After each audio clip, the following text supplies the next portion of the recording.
Welcome to today's Explainer. Look, artificial intelligence has triggered literally one of the largest infrastructure booms in human history. Every major tech giant on the planet is racing to build bigger models and massive data centers. But right behind all that hype is a hyper-complex industry we usually ignore until our hardware prices spike: semiconductor manufacturing. Today, we're diving into South Korea's trillion-dollar blueprint for the AI chip era, a strategy so staggeringly huge, it's designed to completely rewire the global tech landscape. Okay, let's dive into this, because this number is just wild. $1 trillion. I mean, depending on which infrastructure and robotics projects you factor in, this is the combined government and private investment South Korea has mapped out through the 2030s. We're talking hundreds of billions from industry titans like Samsung and SK Hynix, backed up by serious government muscle through infrastructure perks, tax incentives, and drastically sped-up approval processes. So, Section 1, the trillion-dollar AI bet. With that phenomenal amount of capital on the table, what are South Korea and these massive tech conglomerates actually spending it on over the next decade? Well, they aren't just slapping together a new factory or two. This is honestly one of the largest coordinated manufacturing efforts ever, custom-built for the AI revolution. We're looking at massive expansions of semiconductor fabs, brand new facilities completely dedicated to high-bandwidth memory, incredibly complex advanced chip packaging clusters, huge AI data centers, and even dedicated robotics initiatives. It's a top-to-bottom ecosystem upgrade. Now, if you're a PC builder, an IT manager, or frankly just a tech enthusiast trying to upgrade, you're probably looking at that trillion-dollar figure and asking, is this finally going to bring down the price of my GPUs, RAM, and SSDs, before you have to take out a second mortgage just to build a rig? It's the multi-billion-dollar question. And the short answer is yes, but definitely not anytime soon. Let's break down why. Which leads us to Section 2, why AI eats everything. To understand the timeline for our hardware prices, we really have to look at why AI is gobbling up basically every microchip it can get its hands on. Now, what's really interesting about this slide is how different today's situation is from a few years ago. During the pandemic, shortages were driven by unexpected consumer surges for laptops and consoles, right as factories were physically shutting down. Today's shortage? Completely different. It's an enterprise-driven shortage. Behemoths like Microsoft, Amazon, Google, Meta, OpenAI, they're pouring tens of billions into AI data centers, often buying up production months or even years before a chip is even made. And, the bottleneck isn't just about making more GPUs anymore. Training a frontier AI model takes tens of thousands of GPUs running together. But those GPUs don't work in a vacuum. They rely on high-bandwidth memory, DRAM, NAND flash, advanced packaging, silicon substrates, high-speed networking chips, the whole shebang. If literally even one of those ecosystem components is held up, the entire AI server production line just grinds to a halt. That brings us right into Section 3, the hidden memory bottleneck.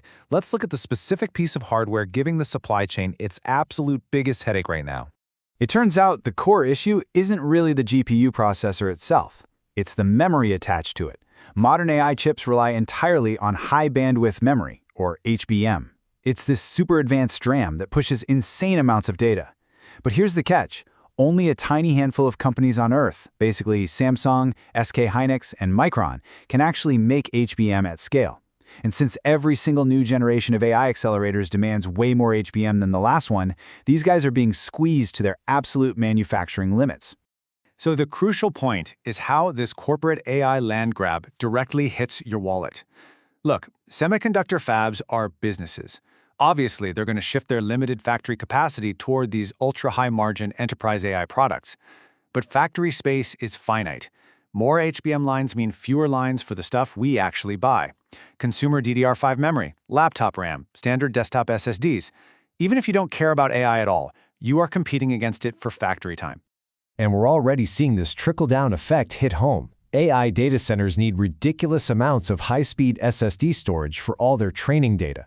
As the enterprise world vacuums up the NAND flash supply, consumer SSDs get squeezed. In fact, market researchers are projecting substantial hikes in NAND contract prices stretching right through 2026. So yeah, the AI boom is actively making your broader storage market more expensive today. Okay, time for reality check. In Section 4, why factories take years. We know what the problem is, and South Korea has $1 trillion ready to deploy. So what's the logistical nightmare holding up the fix? It's the most logical question to ask, right? If demand is sky high, why doesn't the industry just, build more factories today? Well, as it turns out, throwing $1 trillion at the semiconductor market doesn't instantly solve the problem. Building a leading-edge fab is not like throwing up a new Amazon warehouse. Let's move to and see how this builds out practically. Step 1. Just pouring the concrete and constructing a leading-edge facility takes 2 to 5 years. Step 2. Installing the incredibly complex, sensitive equipment. Step 3, and this is huge for HBM, you have to qualify the production and actually certify the new memory with the GPU vendors before you're even allowed to sell it. Finally, Step 4, gradually ramping up to full commercial output. It is a massive, incredibly slow-moving pipeline. Which brings us to this really sobering quote from the source material. Today's investment doesn't become tomorrow's supply, it becomes supply several years from now. Let that sink in. That $1 trillion South Korea is mobilizing right now won't actually put extra chips in our hands until the end of the decade. It's just the harsh reality of semiconductor lag time. And to make matters worse, even when those shiny new factories finally power up, prices still won't drop instantly. First off, they have to clear out the massive existing backlogs that the cloud providers already bought up. Second, AI demand keeps growing while these places are being built. The models just keep getting bigger. And lastly, remember, they're businesses. There's zero economic incentive to slash prices if every single chip still sells out the exact millisecond it comes off the line. Which finally brings us to Section 5, when will prices drop? Here is the realistic timeline you've actually been waiting for. And this brilliantly illustrates the realistic path from today's pain to tomorrow's relief. From 2026 through 2028, brace yourself for tight supply and elevated prices. AI demand is just going to remain incredibly strong. But moving into 2028 to 2030, those newly announced fabs from South Korea's mega push will finally hit real production, and we'll see supply gradually improve. Then, hopefully, by the early 2030s, the market balances out, and we finally see consumer RAM and SSD prices take a meaningful permanent dip. So, what's the core takeaway here? South Korea's historic $1 trillion move isn't a quick fix to make your next PC build cheaper today. It's about long-term tech survival. It's about heavily fortifying the entire global supply chain for the next decade, ensuring the ecosystem is resilient enough to handle the wildest surge in demand the tech world has ever seen. And that leaves us with this final, fascinating question. With literally trillions of dollars in motion right now, are we actively building the boundless future of AI today? Or are we all just sitting in a really, really expensive waiting room until the supply chain finally catches up in the next decade? Thank you so much for joining me for this explainer. Stay curious, keep looking behind the curtain of the tech supply chain, and I'll catch you next time.